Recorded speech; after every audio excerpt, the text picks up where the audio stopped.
Our Zerg player who won the first series is back again. He is... Zenio. Yes. Now he's got to be feeling pretty bad from that previous series. Hopefully he's able to focus and pull through with this one. And this guy, a man who needs little introduction, if you know anything about esports, he is... Boxer.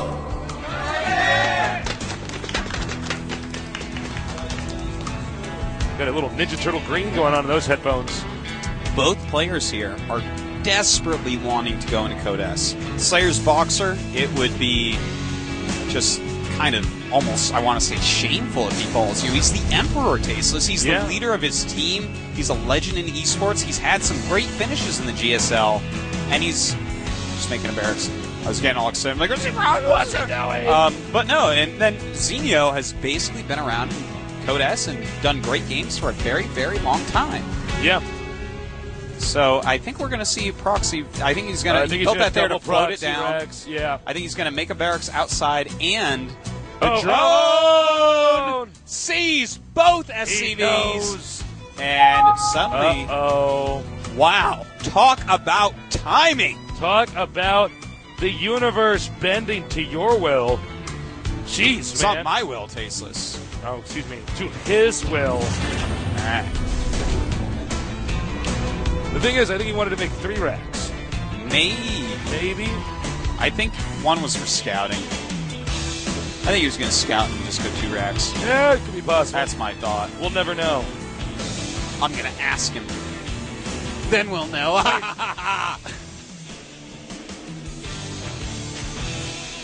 Now we have the spawning pool and the extractor almost done. So basically, he should not die to whatever Slayer's Boxer's going to throw at him. You know? Yeah, he's going to be completely fine. Nothing's going to happen with this rush. Zenio, of course, smartly changing his build. Gotta say, I'm a little bit shocked to see Slayer's Boxer do a strategy like this on a map like this.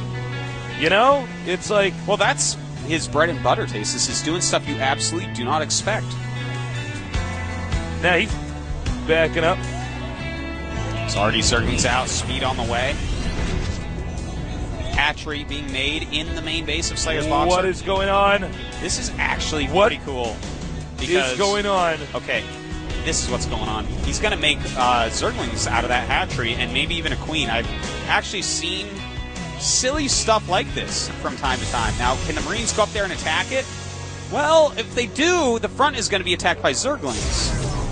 Zenio is about to out-boxer Slayer's Boxer, man. This is like actually the coolest thing I've seen. I don't know if this is going to work. Because Slayer's Boxer, he has that wall in. Now, of course, if he does end up killing the hatchery's going to have time to make at least a few lings, I think. And the broodlings are going to be pretty deadly. Zerglings desperately trying to get that barracks. Now, they might actually just get this wall, get the barracks to go down. Nope. It's too much damage from the Marines. Zenio canceling that hatchery, Tasteless. Okay, well. Decides, okay, this is not going to work. We're unable to pull up that strat. He's going to go up for a Baneling bus. Oh my God, Zenio! Zenio, what happened, man? What's going on, dude? You were such a good macro player. What is this? The Automaton 2000 watches it all. That's the Artosis bot. Is that the Artosis bot? Could be the. Look, we need to get the Artosis bot and the Tasteless bot in every GSL map. Obviously, even the ones that are like forced tile set. Why is this I don't care if it's a desert map. For some reason, the Tasteless bot and Artosis bot live there. They're everywhere. And I wanted to. The game automatically crashes if you try to kill them. Good idea. Yep. Well, we see he's expanding. You know, he's making Slayer's Boxer at least somewhat prepare for a Baneling bust. In fact, he's even killing that neutral depot. That was from another Terran in a previous game that was played on this, and we're really able to clean it up. It's all that's left of Zenio's last Terran opponent on this map. Sad story that is. You think these other hatches and the expansions are just going to be used to make Zerglings? Nope. I think he's going to drone up like a crazy person because the Baneling nest was spotted. We've seen Zenio do this before where he makes a Baneling nest, lets Terran see it, and if Terran sees it, he's like, all right, no, I'm going to transition. I'm not going to just all in here. Notice how Slayer's Boxer's already made the 3 bunkers. Notice how suddenly he's like, wait a minute. Are you being a sneaky snake? You sneaky snake. And Zenio says, "Sss," and he runs away. No, slithers away with his Zerglings. Unless he's the snake with a lisp. He goes... Whatever, you know that's the funniest thing in the world. Snake with a lisp. Funny. It's pretty funny. Not gonna lie. Dude, that looks like a base down there, the Xel'Naga watchtower. Look at his crazy eyes going around. Oh yeah, it does. And his big Xel'Naga nose. Handsome big Xel'Naga nose. Yes. Clearly it's fake. Well, Zenio has his 3 hatches up. Slayer's Boxer going for 3 bases as well. This game has just been very, very weird cases. Both people trying to cheese each other multiple times and then switching out. Zenio doesn't know about that yet. Double factory. Now, will he go just tanks and Thors into a bionic kind of like Zenix Beyond has shown us many times that he likes? Or will he go mech?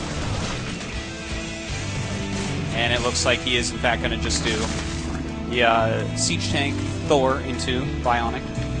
Very strong choice.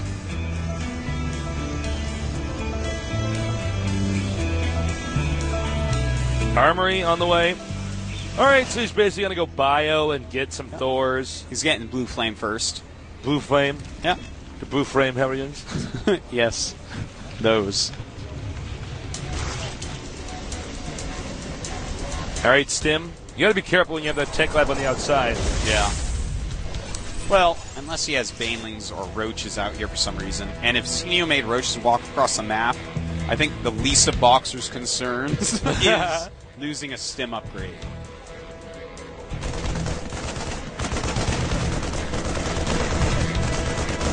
All right, this Overlord will go down. He does. He's going to get to see the second factory. He does. He knows. Well, your death was not in vain, Sherlock Overlord tasteless. Yeah. He's peeking in there. That was not even Sherlock Overlord. That was on Overlord from Law and Order. He was like, 2 factories. Dun dun. Puts his Overlord sunglasses on and dies. Some Banelings being taken out by these Hellions. Good micro on the Hellions. All right, Boxer's moving out. And we got a Spine Crawler coming. You know, if Zenio's not careful, well, one thing's for sure, that Scorpion inside the hatchery at the expansion is not going to be around there for much longer. I really wonder, where does that Scorpion actually go when the hatchery finishes? That's actually the drone that's lost its skin. Ooh. Yeah, someone told me that. That's the drone. Oh, that is so interesting. Yeah. And here Slayer's Boxer is. Where's his stem? He doesn't have it. Uh-oh. Whoa! Guess what, Tasteless? Uh-oh. And that's what we call uh-oh right there. Slayer's Boxer not having stem. Was it not finished? You know what? I don't know. Get it? No, he stopped researching. I think he might have lifted off the barracks or something. Oh, because that cancels the upgrade. I don't know how or why that happened, but he's actually switching into mech anyways, so that's fine. Look at that. 5 facts, double armory. He decided at some point to go mech instead. I'm very excited about this. I haven't seen any Terran go mech here in TVZ except for Jinro. I'd love to see Slayer's Boxer's take on it. Well, one thing is that just seeing those 2 factories from our Law and Order Overlord is not going to be enough for him to assume pure mech.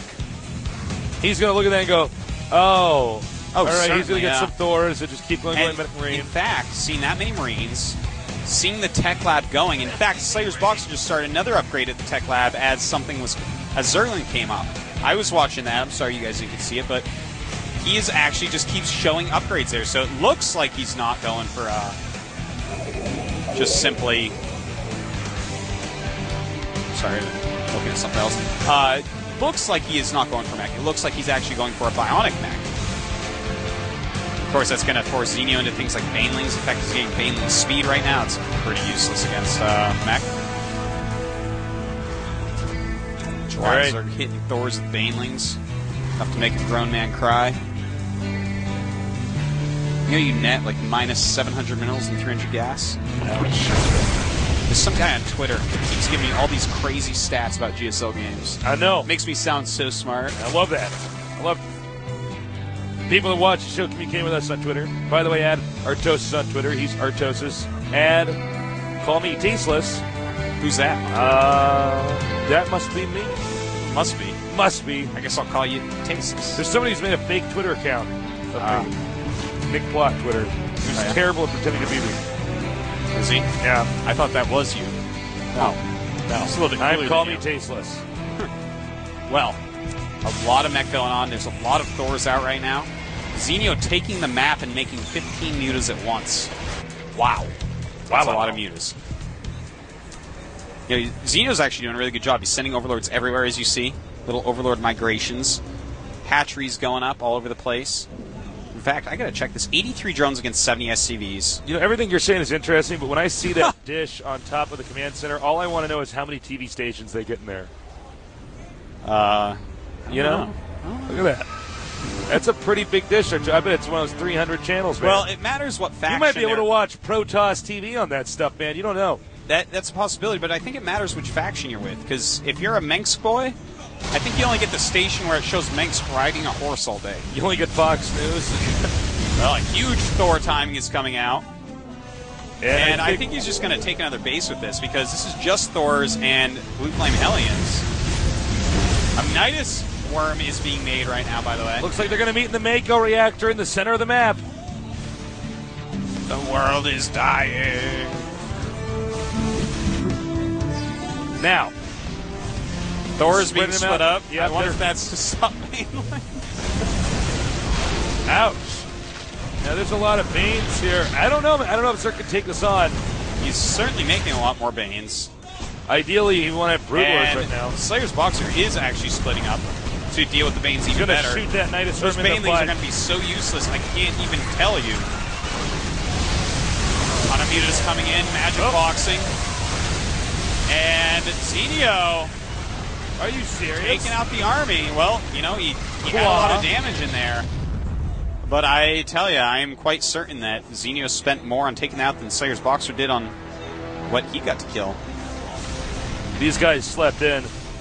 What happened? Sorry. I set my alarm for PM instead of AM. Well, they should be happy about that. Tasteless Yeah. would have died dastardly deaths to diabolical Denio.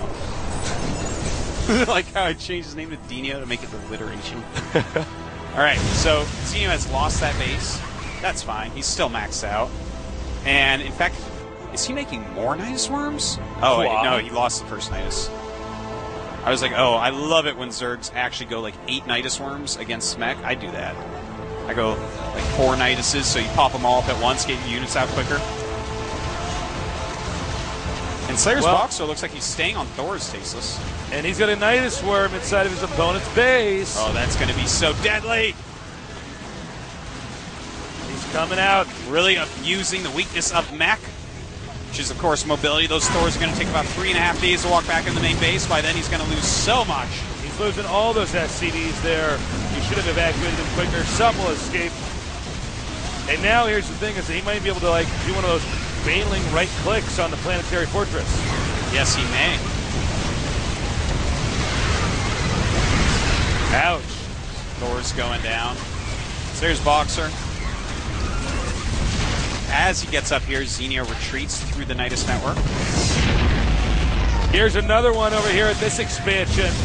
This is how Very you nice do it. by Zenio. Yep. Really running him around. Blue Flame Hellions trying to battle Roaches. Normally doesn't work out that well. Roaches are colorblind, Tasteless. They don't care if you have Blue Flame